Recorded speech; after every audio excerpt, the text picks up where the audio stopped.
city of Orange Grove has seen rapid changes in its local drinking water supply. An environmental activist in Seadrift continues her hunger strike to protest plastic pellets in San Antonio Bay. And drought conditions are drawing out animals like alligators to Rio Grande Valley neighborhoods. This is South Texas Midday. I'm Rob Boskamp. Thank you for joining me on this Tuesday, March 31st. As state drought conditions continue, one city near Corpus Christi is seeing rapid changes in its drinking water supply. City officials in Orange Grove said in a statement that over the past several days, recent large-scale groundwater pumping in rural Nueces County is connected with measurable changes in both water levels and quality within the city's system. Officials have noted declining water levels and increasing total dissolved solids in their drinking water supply, which comes from the Evangeline Goliad Sands Aquifer, a steady supply for over 90 years. Orange Grove Mayor Carl Serp said they plan to work with all involved parties and efforts to meet regional water needs, but, quote, it is critical that those efforts are balanced and do not negatively impact smaller communities that depend on the same aquifer, unquote. The city expects to coordinate with surrounding communities like Sinton and Alice and reach out to state leaders to address immediate and long-term groundwater management. Officials also plan to meet with the cities of Corpus Christi and Alice to review conditions and identify potential mitigation strategies. On a related note, Corpus Christi City Council has a workshop today with a presentation and discussion regarding the City Council-approved drought contingency plan. We'll have an update from that meeting for you tomorrow on Morning Edition and South Texas Midday. Council members will have their next regularly scheduled meeting in 2 weeks on April 14th.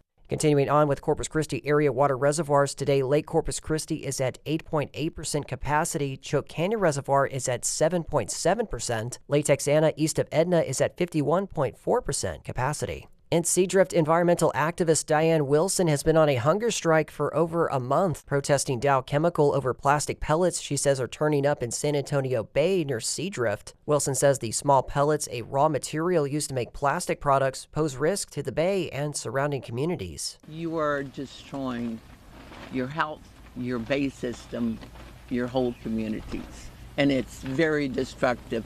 And this bay, this community does not belong to Dow. So they have to stop.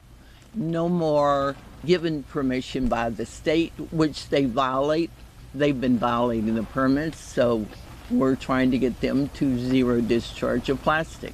That was Wilson speaking with 25 News Now. She says zero discharge would mean no plastic pellets in area waterways, which would also reduce the risk of illness. Wilson has linked the pellets to dementia and Alzheimer's disease. She plans to meet with the Texas Commission on Environmental Quality, where she plans to push for tighter regulations aimed at preventing pellet releases from plants in Texas. People who live in and around Los Fresnos in the Rio Grande Valley were caught off guard by a nearly 12-foot alligator taking a nap under a tree on Sunday. South Padre Island Birding, Nature, and Alligator Sanctuary's Jacob Rainbolt and his team secured the gator along with the Texas Game Wardens and the Cameron County Sheriff's Office. They're much more at home in water, and when they run out, they're going to go find it someplace. So I imagine with the drought that we've been going through, he just ran out of water and he was en route to a new place, but unfortunately, that path took him right through a residential neighborhood. That was Rainbolt speaking with KRGV. He said the alligator was likely living in the San Benito or Los Fresnos area. He also said people can expect to see more gators in neighborhoods due to drought conditions, causing lower water levels in the wild.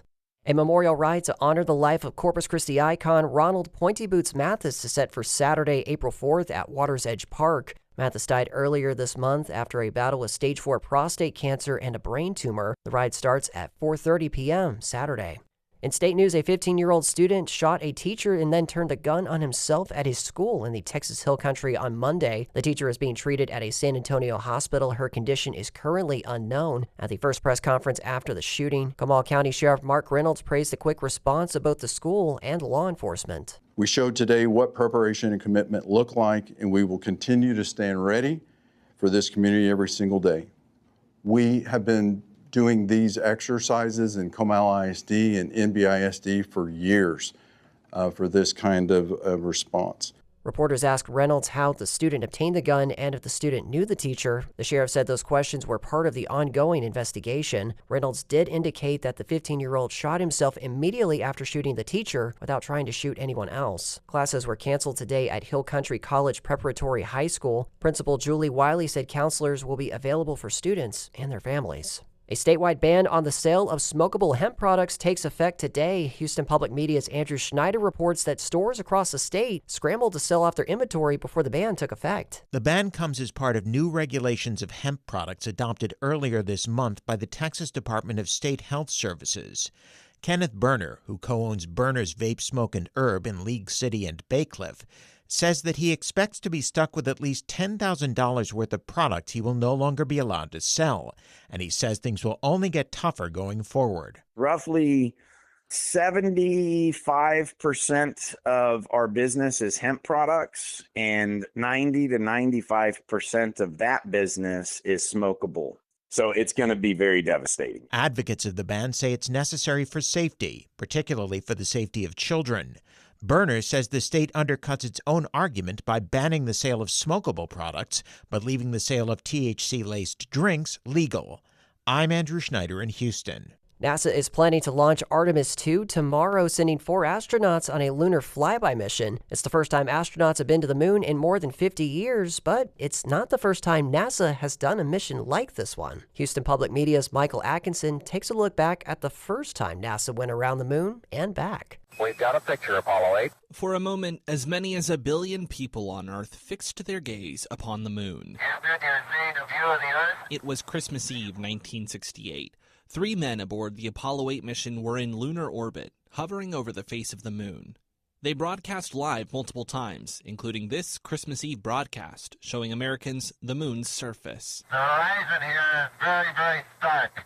The sky is pitch black and the Earth, or the moon rather, is quite white. It was the first time in history that humans had seen the moon so close with their own eyes. It was proof that they knew how to fly the translunar trajectory. Jeffrey Kluger is an editor-at-large at Time magazine. He also wrote a book about Apollo 8. It would serve as a reconnaissance mission during which the crew could survey the surface of the moon and look for landing sites for the Apollo 11 mission and the Apollos that would follow. In 1968, as NASA began putting wheels into motion on a lunar mission, Kluger says the mission could take on one of 2 trajectories. As he puts it, a safer one and a scarier one. The safer one involved a flyby, whipping around the far side of the moon in a figure 8, which is what the upcoming Artemis 2 mission will do. Apollo 8 went with the scarier one. The scarier trajectory was to go out to the moon to fire the service module engine